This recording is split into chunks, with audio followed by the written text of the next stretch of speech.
All right, everybody, for our second to last section of the video here, we're going to be looking at our horizontal or our slant asymptotes.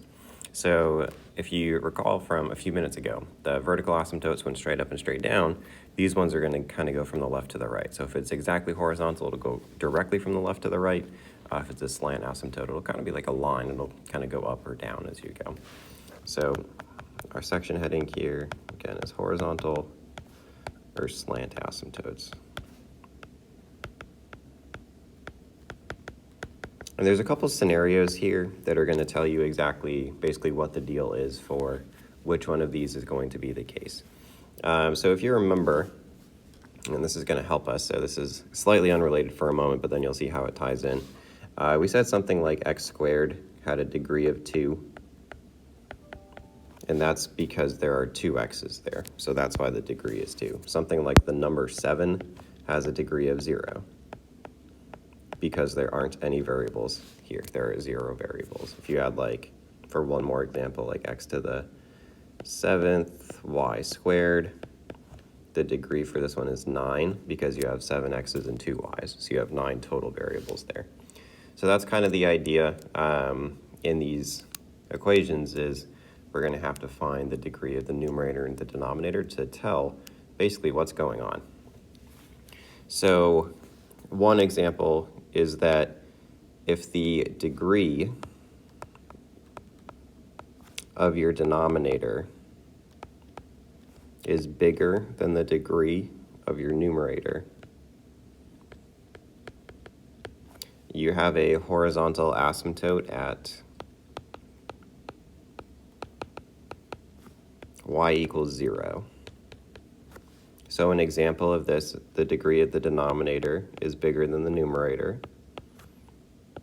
That is a degree of 2. That's a degree of 1. This is our denominator. This is our numerator. This function, when we go to graph it, would basically not be able to touch the x-axis. So that's our y equals 0 line right here. It's actually literally the x-axis. So if it's, moving like this, it's not going to be able to touch that axis. It's going to have an asymptote there. So that's one example.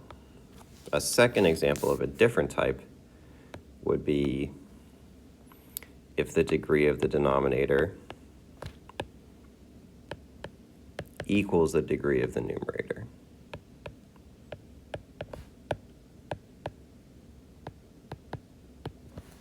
So for example, if it's something like x squared plus x plus 2, and then on the bottom you just have x squared. Again, the degree of the top is 2. And something I should have clarified better about this as a reminder is you take the degree of the biggest term, and that's what's going to tell you what it is. So that biggest single term has 2 variables. Same thing on the bottom, biggest single term here has 2 variables. So degree is 2, you have an equal top and an equal bottom. Your horizontal asymptote is going to be the coefficient, leading coefficient of the top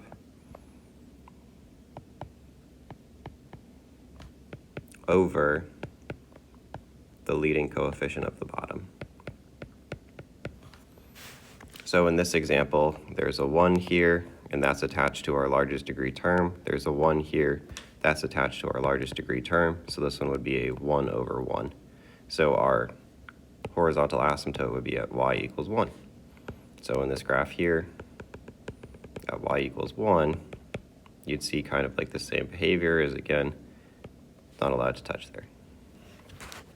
And for another example, just to kind of illustrate what I mean by leading coefficient better, let's say we had like 7x to the 5th plus, 4x plus 3, and then on the bottom we had like 2x to the 5th plus, 9x squared. Again, the degree of both of these terms is 5 because the biggest term has 5 variables in it. Our leading coefficients are 7 and 2, so our horizontal asymptote here is y equals 7 over 2. And again, this only works if we have the same degree on the top and the bottom. The last thing that we're going to be looking at here is what happens if your numerator's degree is greater than the degree of the denominator. Well, there's actually a few cases for this. If the numerator is greater than the denominator by just 1, so if it's like x squared over x, for example, then what actually happens to find what our y equals term is here, we have to actually divide the numerator by the denominator. So you'd get into your like division problem, something like that. And then that would actually be your answer. So how many times is x go into x squared? Well, x times x equals x squared. So x squared here, subtracted, remainder of 0. So the answer to this is actually x. So that would be an example of a slant asymptote, is you'd have to graph the line x, which is just this. And it looks kind of weird because now your function cannot touch this line. So you're going to see it's going to start behaving like that. A second example of this with the division, to better kind of clarify things here as well, let's do another question with a slant asymptote. So we have y equals x squared minus 3x plus 1 all over x minus 4. The top has a degree of 2, the bottom has a degree of 1, so it's greater by 1. And we're going to be doing x squared minus 3x plus 1, now divided by x minus 4. This is a much longer division problem, but if you recall back, we're going to want to do something called synthetic division. So we take the opposite of that second term, put it in the box, we take the coefficients of each of these terms, and then we go through our steps. So you're definitely going to want to look back in your notes if you're not remembering this perfectly.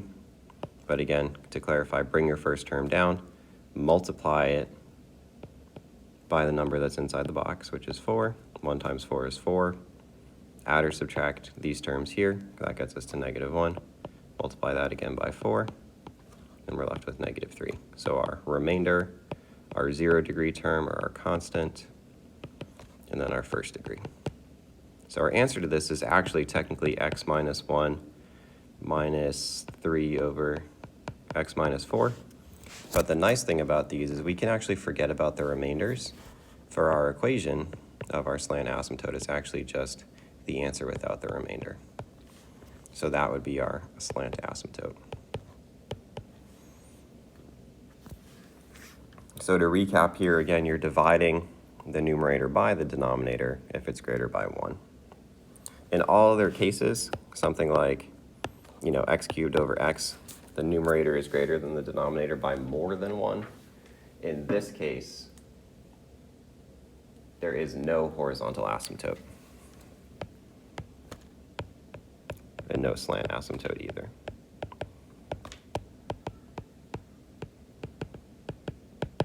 Only in the situation where it's greater than by exactly 1 degree are we going to be doing division.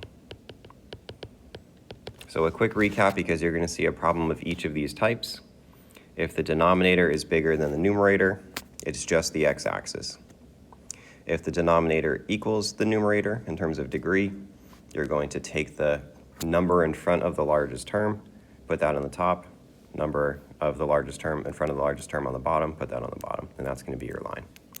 The most difficult example is if the numerator is bigger than the denominator in degrees by 1. In that case, you're going to have to do some division, likely synthetic division, like the example that we did here, or maybe it'll divide in evenly like that top example, just x goes into x squared x times. But again, you're going to need to definitely refresh yourself on some of our division that we were doing in November and December. So that's kind of the last thing. And again, the last thing here is if the numerator is bigger than the denominator by more than 1, in that case, your life's a little bit easier. You don't have a horizontal asymptote. So I think one of the most challenging skills from today's lesson, there is one more video segment that we're going to do to finish everything up in just a moment here. But again, get some good practice here with your horizontal and slant asymptote.